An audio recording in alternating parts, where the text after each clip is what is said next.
Welcome sur mon podcast En route sur mon balai. Je suis Christelle, aventurière dans l'âme. J'ai eu cette folle envie de partager avec toi une de mes passions, mes voyages et mes différentes expatriations. Dans ce podcast, je te raconte mes expériences, te donne des pistes, des clés pour que toi aussi, si l'envie te dit, tu puisses sauter le pas et aller t'aventurer seul ou pas à quelques kilomètres de chez toi ou plus loin. On the road again.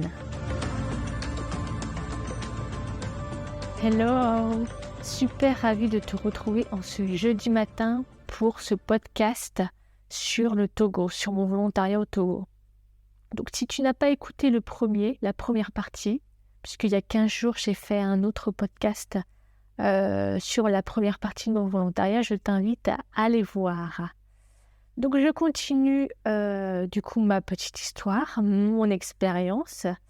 À un moment donné, j'ai changé de famille parce que la famille dans laquelle je me trouvais, j'étais venue au Togo pour avoir une immersion auprès des Togolais, auprès de leur culture. Et là, en fait, le souci, c'est que c'était une famille aisée. Et donc, du coup, je prenais mes repas seule. Et je manquais vraiment de chaleur humaine. En plus, il y avait d'autres choses qui étaient embêtantes. Je ne pouvais pas sortir comme je souhaitais le soir pour, du coup, par exemple, partager des moments avec d'autres volontaires. Et donc, j'ai fait appel à l'association togolaise qui m'a changé de famille. Alors, le confort a complètement changé. Parce que du coup la douche était dehors, mais ça j'ai adoré quoi, parce que c'était une douche en fait, je t'explique, il y avait des murs de chaque côté, des murs en ciment, en béton, et donc du coup en haut de ma tête, il n'y avait rien en fait, j'avais juste une vue sur le ciel, une vue sur le soleil, et j'adorais, même si je la prenais le matin. En plus, je n'aime pas prendre ma douche le matin. Je la prends toujours le soir. Mais j'adorais parce qu'elle était dehors, au soleil, parce que du coup, j'avais une vision sur le ciel. Enfin, c'était top, quoi. Et puis, quelque chose d'un peu plus embêtant, c'est que les WC, ce n'étaient pas des vrais WC avec une lunette comme on peut le voir en Europe. C'est quelque chose... Comment t'expliquer ça? C'était en ciment également. Et du coup, il y avait le support sur lequel tu t'assois. Et en fait, il n'y a pas de chasse d'eau, il n'y a pas d'évacuation. C'est un trou très profond. Donc, tu ne veux même pas aller voir parce que... je me suis pas amusée à aller voir parce que du coup, je ne voulais pas voir toutes les bêtes qu'il y avait. Et du coup, le problème, c'est que principalement, il y avait des cafards. Donc, lors de mon premier podcast, je t'avais expliqué que autant il y a des bêtes auxquelles maintenant, notamment des araignées, j'ai beaucoup moins peur. Mais alors les cafards, je peux pas, quoi. Je suis comme terrifiée. Et donc, du coup, la nuit, le soir, dès que la nuit tombait, donc vers 18h, 18h30, parce que la nuit tombe tôt là-bas, c'était compliqué. Et donc, du coup, même si maintenant je suis une personne très dans l'écologie, à cette époque, je demandais à ma famille d'intervenir et ils mettaient de la bombe. Et puis, il y avait une autre petite anecdote aussi, c'est que il n'y a pas de papier WC, enfin, où il y en a, mais je ne connais pas le coût, puisque moi, je payais un loyer mensuel. Et dans ce loyer, qu'est-ce qui était compris? Du coup, c'était la location de ma chambre, la nourriture, l'eau et l'électricité. Donc, je me suis jamais renseignée sur combien coûte le papier WC là-bas. Mais en fait, ce qui se passait là, c'est que, et ça se fait beaucoup d'ailleurs, c'est pas la première fois que j'ai vu ça, ils prennent du papier des cahiers qui ne servent plus. Et donc, du coup, tu t'essuies avec. Alors, oui, je sais, c'est beaucoup moins doux, c'est beaucoup moins confortable, c'est au niveau absorbant, c'est beaucoup moins efficace. Mais bon, hein, ça faisait partie de l'expérience. Donc, du coup, dans ce volontariat, vu que voilà, c'était, comme je te disais tout à l'heure, une expérience immersive, je suis allée à l'église. Donc, je me suis fait faire des habits avec de la paille, comme on dit là-bas. Donc, du coup, tu choisis ta paille dans un magasin et puis après, tu choisis le modèle que tu veux, jupe, t-shirt, pantalon ou autre, ou veste. Et du coup, ils prennent tes mesures. Donc, c'est, par contre, là, du coup, c'est comme si tu faisais appel à un styliste, quoi. Sauf que c'est pas le même prix, bien sûr. Et donc, du coup, je suis allée à l'église avec ma famille et c'était top, quoi. C'était vraiment une expérience à vivre. Je me suis fait tresser, forcément, parce que moi, j'adore, je sais pas si je te l'ai dit, mais j'adore faire de nouvelles expériences, découvrir des challenges. Donc, dès qu'il y a quelque chose, une nouveauté à connaître, à découvrir, tac, je suis la première partante, quoi. Yes, go, go, go, go. Voilà. J'ai appris l'évé. Donc, l'évé, c'est le dialecte, pas dans le nord, mais dans le sud, où est-ce que je me trouvais, c'est l'évé. Donc, j'ai appris quelques mots en évé, forcément. Et puis, je me suis beaucoup mélangée avec la communauté. Donc, notamment, l'association aussi dans laquelle j'étais, elle organisait des événements avec des volontaires européens, mais aussi avec des volontaires togolais. Et donc, on a assisté à un enterrement. Donc, juste petite ou grande précision, les enterrements là-bas, c'est pas du tout la même chose qu'ici, quoi. Et là, je peux te le dire encore plus parce que j'ai assisté malheureusement à un enterrement il y a une semaine. Et donc là-bas, c'est beaucoup la fête. C'est les djembés, c'est les chants. Il y a énormément de monde, puisque ça peut être les voisins, c'est les cousins, quelqu'un qui te dit oui, j'ai invité mon cousin, mais ça peut être le cousin d'un cousin d'un cousin, en fait. C'est un cousin éloigné, mais la famille est grande. Et ce qui se passe là-bas, c'est que si tu es triste, tu peux pleurer jusqu'à... Comment dire ça? Jusqu'à la cérémonie. Mais après, par contre, tu n'as plus le droit, j'allais dire entre guillemets, mais ça fait partie du fonctionnement des schémas sociétaux du Togo, en fait. Voilà. J'ai assisté aussi à des anniversaires. On a fait aussi des sketchs pour la prévention contre le sida.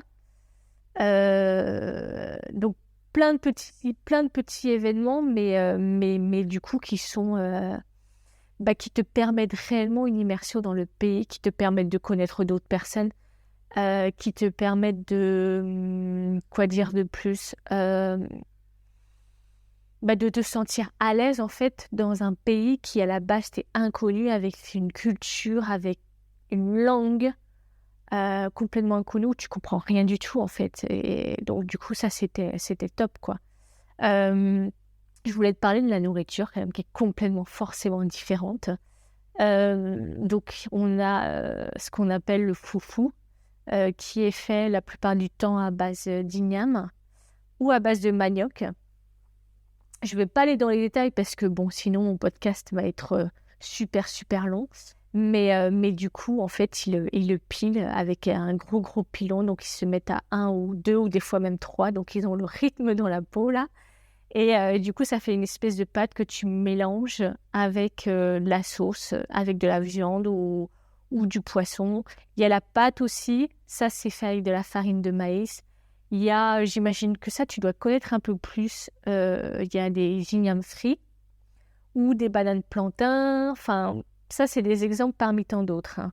Mais, ah oui, et autre chose, le matin, où, voilà, tu as un petit creux, je sais pas, tu sors la nuit et puis tu as un petit creux, heu et ben, tu peux manger un pain omelette ou un pain avocat, et c'est super bon, quoi. Et donc du coup, bah, ça a été des grandes découvertes.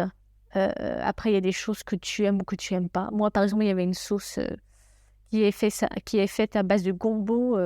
Alors le gombo, j'aime bien, mais pas cette sauce-là parce que j'imagine que le gombo, ils en mettent énormément et donc du coup, ça fait une sauce gluante qui j'ai encore le goût dans la bouche là et qui est, enfin, j'aime pas, qui est pas top, quoi. Heu et donc forcément, quand tu es volontaire, c'est comme au volontariat en Lituanie, tu voyages beaucoup.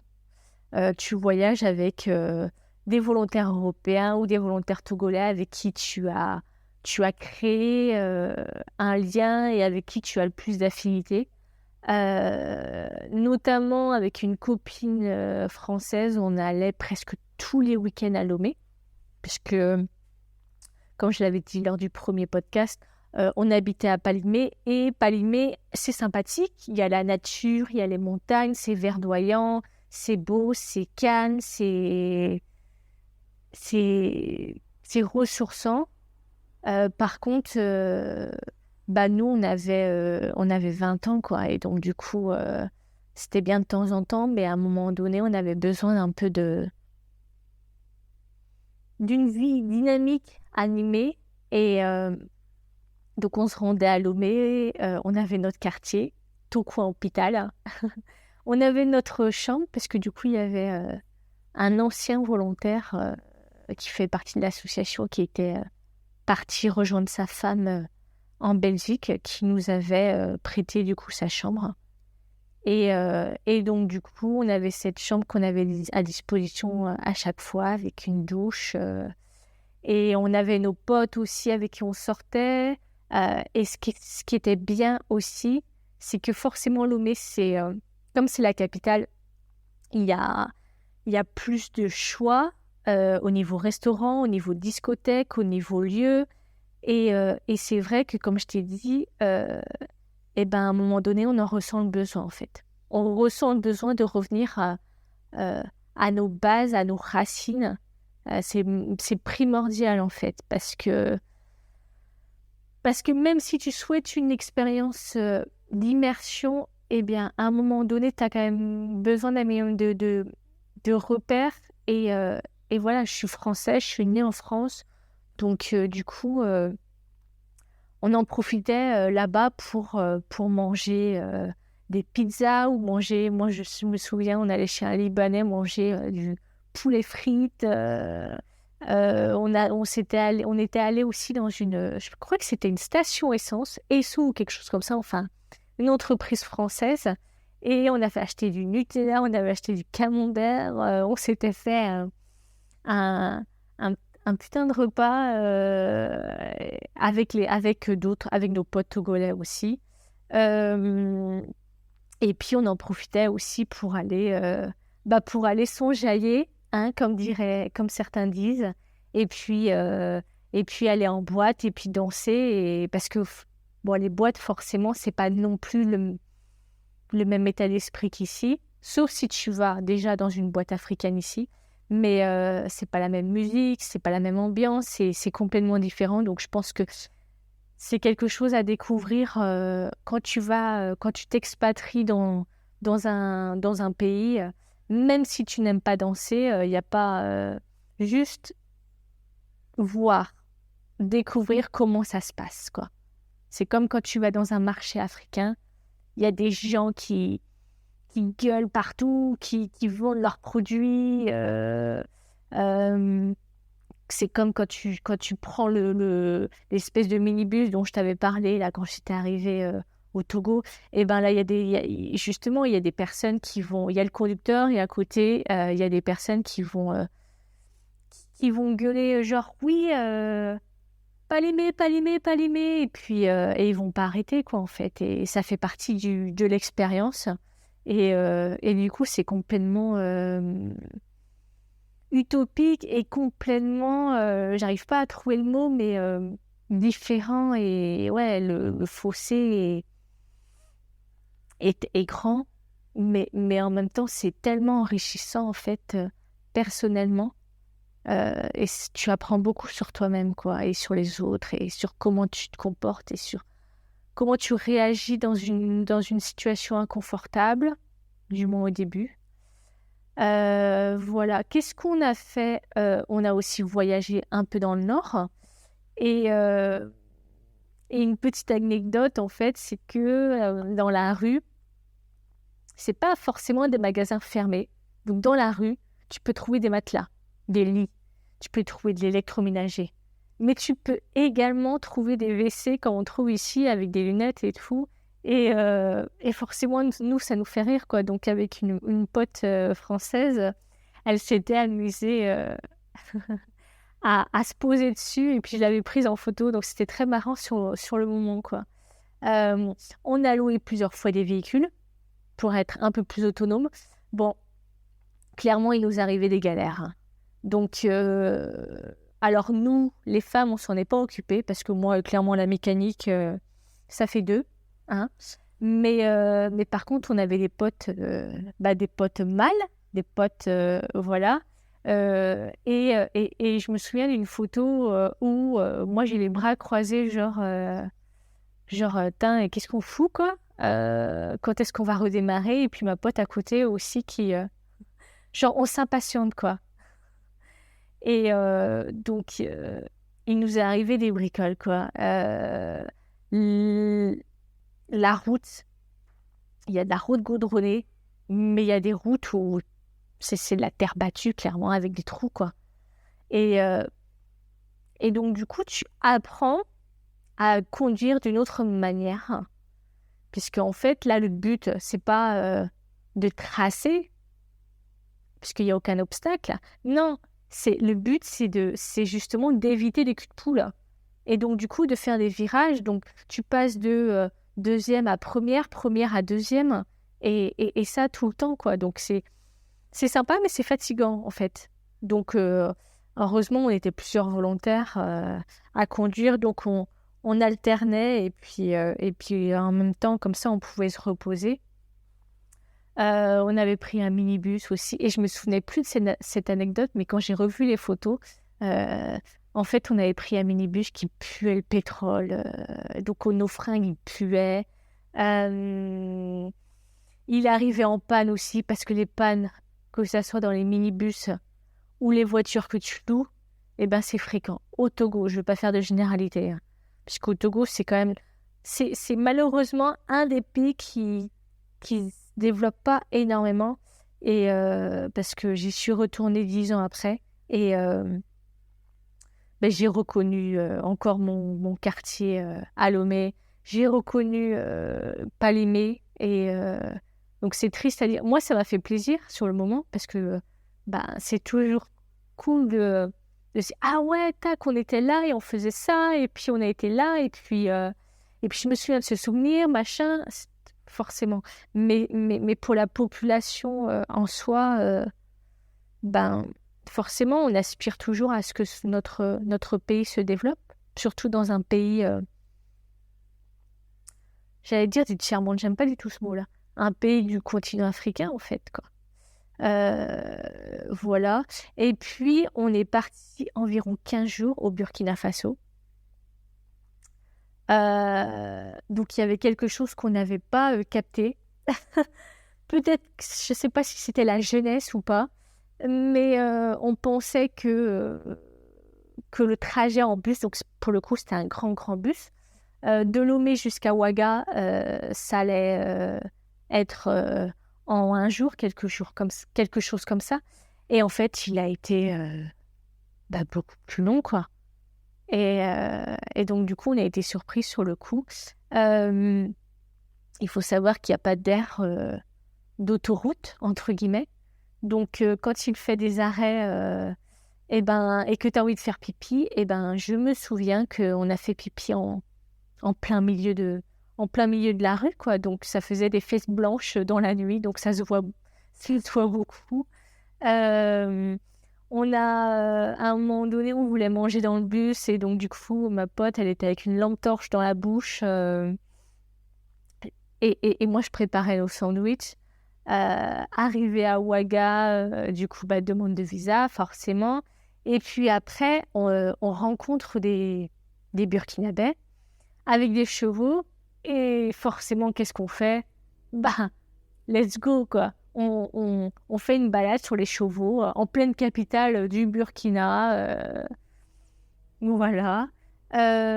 Du coup, on a fait d'autres villes. On a fait Bobo Dioulasso. On a fait... je sais plus si ça s'appelle Koudougou, quelque chose comme ça. Enfin bref, on a rencontré un reggaeman qui jouait du djembé, qui vendait des bijoux vraiment spécifiques du Burkina. On avait fait une balade en chameau.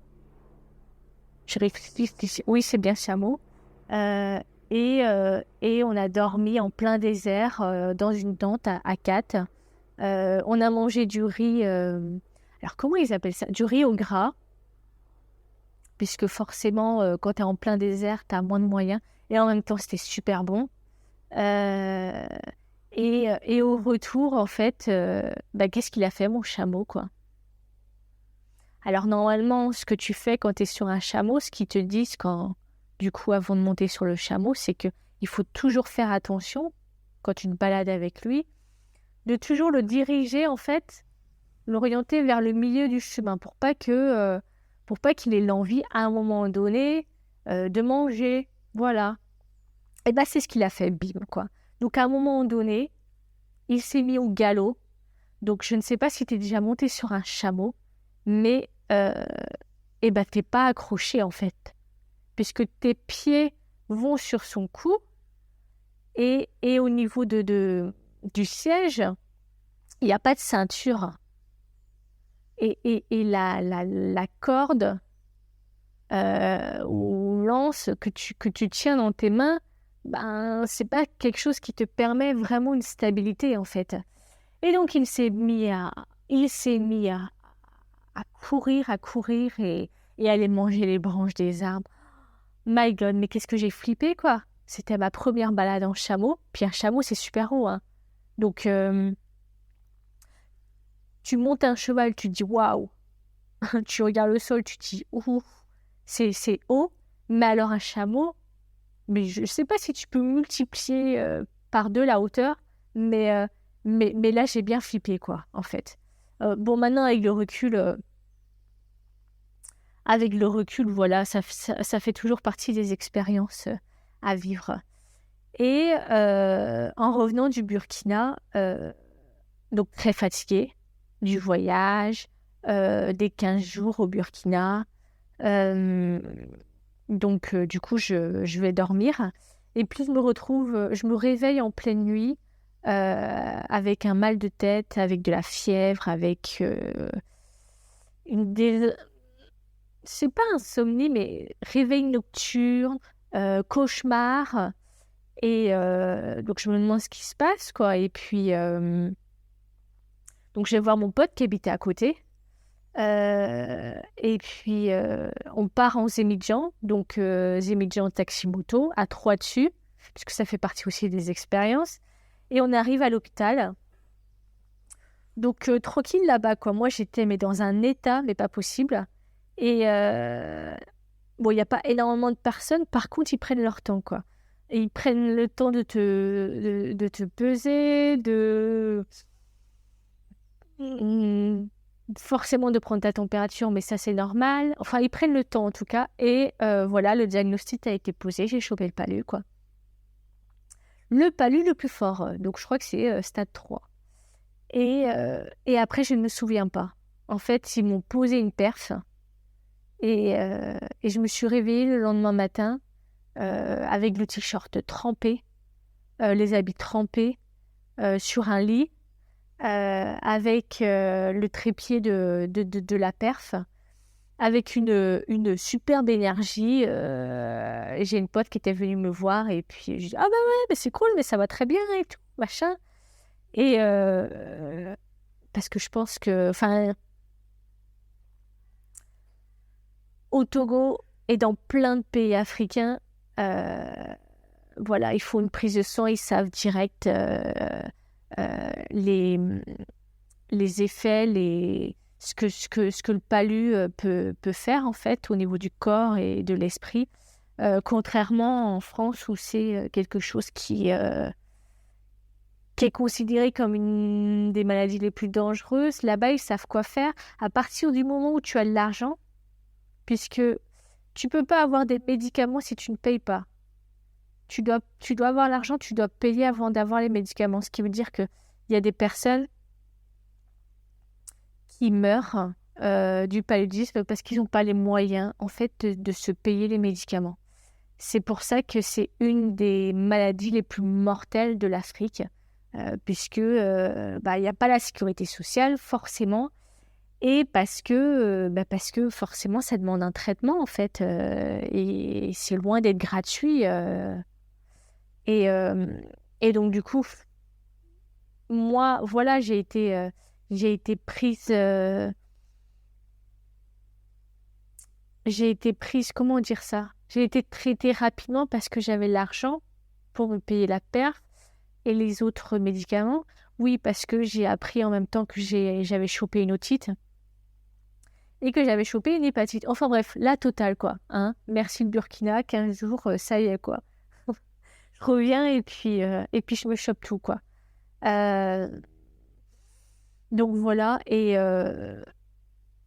donc du coup, je suis revenue le lendemain chez moi. Mais c'était pas encore top, en fait. J'avais encore... ils m'ont fait un lavage d'oreilles par rapport à mon otite. J'avais des médicaments à prendre.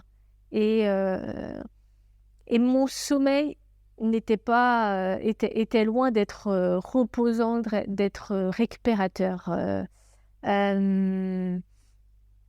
Les symptômes, en fait, d'un palu, pour l'avoir chopé 2 fois, c'est très, très fatigué. Énormément fatigué.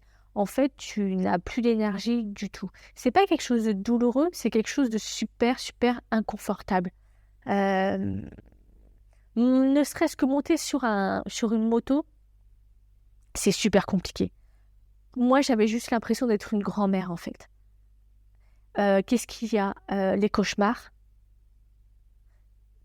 Tu fais aussi des réveils nocturnes, de la fièvre, beaucoup de fièvre, des maux de tête. Ça peut être aussi avoir une répercussion aussi sur tout ce qui est intestinal, donc diarrhée et autres. Je réfléchis à d'autres choses. Non, en fait, tu te sens juste très, très mal. Mais c'est pas physiquement, c'est pas quelque chose de douloureux. C'est quelque chose de juste de super inconfortable. En fait, t'es plus capable de faire quelque chose, quoi, en fait. Voilà. Donc moi, j'ai pas eu de répercussions. Je sais qu'il y en a, quand tu chopes le palu, après tu le gardes dans ton corps.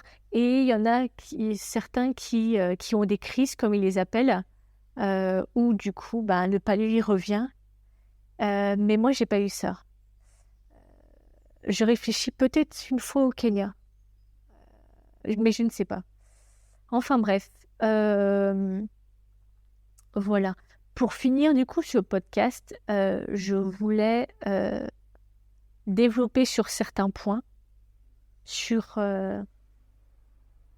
l'image qu'ils ont du blanc, que ça soit au Togo ou ailleurs. Notamment, il y a une chanson très très mignonne que les petits Togolais chantent quand ils te voient, c'est Yovo Yovo, donc Yovo ça signifie blanc. Yovo Yovo bonjour, comment ça va? Je vais bien. C'est quelque chose comme ça. Et tu as le regard des Togolais sur toi, constamment en fait. Donc c'est quelque chose qui peut être fatigant. Je me souviens dans mon autre volontariat, donc dont je ne te dirai pas la destination parce que c'était surprise. Et ben à un moment donné, à la fin, j'avais juste envie d'être dans le métro parisien, d'être incognito. Tellement ça me prenait la tête. Des salam alaikum, des bonjour mademoiselle, des ah non, je pouvais plus, quoi. Donc là, au bout de 6 mois, ça allait encore, mais j'avais envie de rentrer. Voilà, il y a des gens qui vont être intéressés parce que qui dit blanc égale synonyme d'argent, égale synonyme de réussite. Donc ça va être plutôt... ils vont plutôt avoir envie de te connaître par intérêt. Pas parce qu'ils veulent, créer une relation sincère ou quelque chose comme ça, non. Qu'est-ce qu'il y a d'autre? Bah voilà, se méfier du coup de certaines personnes. Alors moi, j'avais un peu de mal avec ça parce que du coup, pourtant j'étais un peu timide, réservée à 20 ans, mais j'étais dans l'esprit de découverte, donc découverte de nouvelles personnes. Et je me souviens, lors d'un enterrement, du coup, il y avait une personne qui s'était approchée. Je crois que c'était involontaire d'ailleurs, je me souviens plus. Et donc du coup, j'avais sympathisé, on avait échangé nos numéros, blablabla, et puis... excuse-moi. Et puis du coup, à la fin, il y avait un volontaire qui faisait partie de... Il était président ou quelque chose comme ça. Donc vraiment quelqu'un qui était au plus proche de nous, qui m'a dit voilà, de me méfier de ce mec. Donc j'étais un peu dégoûtée parce que sur le moment, je me disais waouh, mais je connais le cercle de l'association des volontaires, mais maintenant j'ai envie de connaître d'autres personnes. Et c'était comme si j'étais bloquée, en fait. Parce que du coup, tu te mets dans ta tête, ok, je dois me méfier de certaines personnes. Je ne peux pas côtoyer qui je veux. Je ne peux pas sympathiser avec qui je veux. Je dois d'abord faire attention. Je dois d'abord savoir qui il est. Si du coup, c'est une personne qui est sincère et qui ne va pas me faire d'entourloupe par la suite, en fait. Donc, du coup, j'ai trouvé ça vraiment pénible. Une autre, quelque chose aussi que je souhaitais aborder, c'est quelque chose qui est, pour moi, qui est assez marrant, c'est que du coup, comme je t'ai dit tout à l'heure, je prenais ma douche le matin. Et donc, j'habitais à Palémé, donc forcément, à Palémé, toutes les routes n'étaient pas goudronnées. Et puis, avec la chaleur, parce que bon, là-bas, il fait quand même sacrément chaud, hein. Bon, dans le nord, c'est encore pire, hein, mais... Et 5 secondes après, en fait, tu te retrouves transpirante, sale, tu sais, comme avec de la poussière que tu vois au niveau de la pliure de ton bras, marron. C'est comme si tu n'avais pas pris de douche, quoi, en fait. C'est comme si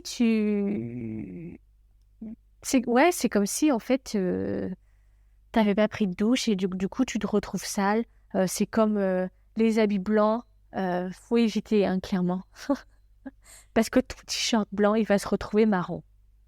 Alors, pas partout, bien sûr, mais au niveau des aisselles, au niveau des bras et autres, au niveau du dos. Voilà, le blanc, ça fait classe. Mais le blanc en Afrique, c'est pas possible. Et pour finir, je souhaitais te donner des conseils pour un volontariat spécifiquement en Afrique. Moi, ce que j'ai fait avant de partir, c'est échanger avec des personnes. Donc, les personnes n'avaient jamais fait de volontariat. Comme je t'ai dit lors de mon premier podcast sur le Togo, c'était plutôt des chantiers participatifs de 3 semaines. Mais j'ai échangé aussi avec des volontaires du Togo, de l'association dans laquelle j'étais. Ce qui permet du coup déjà de moins avoir peur, si tu as peur, si tu as des appréhensions, de savoir qu'est-ce que tu mets dans ton bagage, qu'est-ce que tu ne mets pas, qu'est-ce qui est important, qu'est-ce qui ne l'est pas, de prévoir aussi en termes de médicaments, de savoir le climat, de de savoir aussi comment ils sont en fait, un peu les Togolais, comment ils se comportent, comment ils réagissent, ce qu'il faut dire, ce qu'il faut pas dire, ce qu'il faut faire, ce qu'il faut pas faire, du moins au début. Euh, D'avoir un petit peu plus de repères avant d'arriver là-bas, parce que le choc culturel est tellement grand que voilà. Et de ne pas hésiter à poser énormément de questions. Après, ça fait quand même, des années et des années que je suis partie là-bas. Donc, comme je te disais, il n'y avait pas WhatsApp. Internet, c'était beaucoup moins développé. Bref, il n'y avait pas toutes les informations que l'on peut obtenir actuellement sur les moteurs de recherche. Maintenant, c'est beaucoup plus facile. Mais voilà, je te conseille en tout cas, avant de partir pour un volontariat de 3-6 mois ou plus, du coup, de poser toutes les questions qui te viendront à l'esprit, quoi. Ça te permettra du coup de préparer en amont et le plus sereinement possible ton volontariat. Et puis, pour finir, je voulais dire aussi qui est super important, c'est quand tu vas dans un continent qui est complètement différent de l'Europe, il faut être dans la découverte, dans l'ouverture. Parce qu'il y a certaines choses, certains comportements qui vont te choquer. Je te prends un exemple. Tu prends comme transport un minibus pour te rendre dans une autre ville. Il y a une personne qui va s'asseoir à côté de toi, que ce soit un mec ou une femme. La personne, en fait, elle va prendre la place qu'elle a besoin. Limite à ce que toi, en fait, tu sois super serré.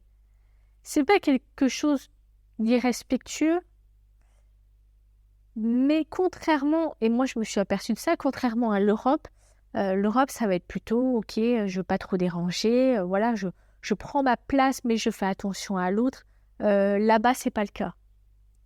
Donc ça, c'est un exemple. Le mieux, c'est de ne pas avoir d'idées préconçues avant de partir, de lâcher prise surtout, de ne pas avoir d'idées reçues, d'être dans la découverte, dans la découverte du pays, de la culture, des coutumes, de comment les gens y parlent, comment ils s'expriment, comment ils se comportent entre eux, comment ils se comportent dans les supermarchés ou dans la rue.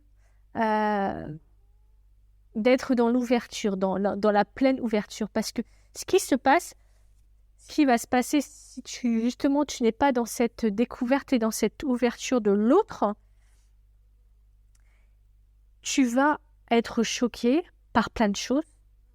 Et du coup, au lieu de t'ouvrir vers les autres, du coup, tu vas plutôt te fermer et tu vas être dans des jugements. Pas forcément conscients ou pas forcément volontaires, mais tu vas te dire, non mais l'autre, franchement, il est au téléphone, mais regarde comment il gueule et tout. On l'entend, il pourrait faire attention. La femme qui est à côté de moi, limite, je suis écrasée, j'ai plus de place, j'ai une demi-place. C'est quoi son problème? Enfin bref, tu pourrais t'énerver. Tu pourrais prendre mal, le prendre mal pour toi. Or, non, c'est pas quelque chose de volontaire. Les Togolais, oui, d'ailleurs, je finirai sur ce point parce que je le trouve super intéressant. Les Togolais, c'est un peuple, contrairement à d'autres populations du continent africain, c'est un peuple qui est chaleureux, mais c'est un peuple qui est super calme. Je pense que tu as presque ou quasiment jamais entendu parler du Togo, ne serait-ce que pour des manifestations, comme on peut en apercevoir en Côte d'Ivoire, parce que c'est un peuple qui va rarement se révolter. Ils sont plutôt passifs en ce qui concerne une révolte ou autre. Et c'est un peuple qui va être très accueillant, très chaleureux. Je pense d'une part parce que c'est pas un pays très touristique, donc ils sont pas trop envahis, entre guillemets, par par la culture occidentale, par les Européens, et, parce que c'est leur personnalité. Donc voilà, moi, si tu avais un pays à choisir sur le continent africain, va au Togo. Même si c'est pas le Kenya avec les safaris, même si c'est pas... qu'est-ce que je pourrais dire de plus même si c'est pas un pays qui est super connu comme le Sénégal, comme l'Afrique du Sud ou autre, clairement, c'est un pays qui vaut le coup, avec une population juste géniale, quoi. Donc voilà, je finis ce podcast sur le Togo, sur mon volontariat au Togo, par ces derniers mots. Donc, si tu as aimé ce podcast, n'hésite pas à le liker, le commenter, le partager. Et si tu penses que du coup, ça pourrait aider des personnes de ton entourage qui sont intéressées par le volontariat ou par le Togo ou par l'Afrique en général, n'hésite pas à le partager. Voilà. Et donc, le prochain épisode, je raconterai aussi une nouvelle expérience de volontariat dans un autre pays. Donc, petite devinette encore, est-ce que ça sera un pays chaud, un pays froid? Sur quel continent? Eh bien, écoute, tu peux commenter, me dire justement, toi, est-ce que tu as deviné ma devinette? Bon, c'est pas très français, mais voilà. Ciao!